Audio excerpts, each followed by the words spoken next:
बिस्मिल्लाहिर्रहमानिर्रहीम। प्यारे नाजरीन, अस्सलामु अलैकुम। अगर आप रोटी और चावल एक साथ खाते हैं तो आज से बंद करें। वजह जानिए, इस बारे में बताएंगे। वीडियो बिल्कुल भी स्किप नहीं करनी।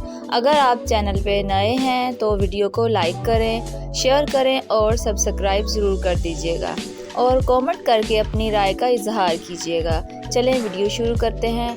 हम में से अक्सर लोग रोटी और चावल को एक साथ खाते हैं। माहिरीन की राय है कि इसे इस तरह नहीं खाना चाहिए, इसलिए इनका मशवरा है कि इन्हें एक ही वक्त में खाना सेहत के लिए बेहतर नहीं है। आइए अब मालूम करते हैं कि चावल और रोटी को एक साथ क्यों नहीं खाना चाहिए। सेहतमंद रहने के लिए आपको ग़िज़ाई अज्जा से भरपूर ग़िज़ा खाने की ज़रूरत होती है, क्योंकि ग़िज़ाइयत की कमी की वजह से मुख्तलिफ़ किस्म की संगीन बीमारियां जन्म ले सकती हैं। बहुत से लोग दोपहर के खाने में चावल के साथ चपाती रोटी खाना पसंद करते हैं। बहुत से लोगों का मानना है कि रोटी के साथ चावल खाने से जिस्म को भरपूर ग़िज़ाई अज्जा मिलते हैं। कुछ लोग इन दोनों चीज़ों को एक साथ खाना दुरुस्त नहीं समझते। अब सवाल ये होता है कि क्या रोटी और चावल एक साथ खाना दुरुस्त है?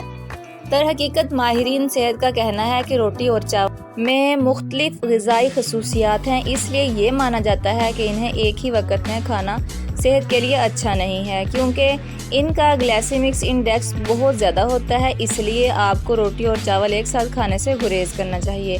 रोटी और चावल एक साथ खाने से इन मसाइल का इम्कान होता है कि रोटी और चावल दोनों को कार्बोहाइड्रेट बहुत ज़्यादा होते हैं। इनको एक साथ खाने से जिस्म में नशास्ता पैदा हो जाता है। अगर आप इन दोनों को एक साथ खाएंगे तो आपको बदहज़मी और पेट फूलने के मसाइल का सामना करना पड़ेगा। माहिरीन का कहना है कि रोटी और चावल एक साथ खाने से दोनों में मौजूद ग़िज़ाई अज्जा में तसादुम पैदा होता है, जो इनके जज़ब होने में रुकावट बनता है। एक वक्त में सिर्फ एक किस्म का खाना खाएं। अगर आप रोटी और चावल एक साथ खाएंगे तो ऐसा ना करें। एक वक्त में सिर्फ एक चीज़ खाने की कोशिश करें। अगर आप चावल खाते हैं तो आपको रोटी नहीं खानी चाहिए। अगर आप रोटी खाते हैं तो आपको चावल नहीं खाने चाहिए। अगर आप दोनों खाना चाहते हैं तो थोड़ा सा वक्फा करके खाएं। पहले रोटी खाएं और फिर 2 घंटे बाद चावल खाएं।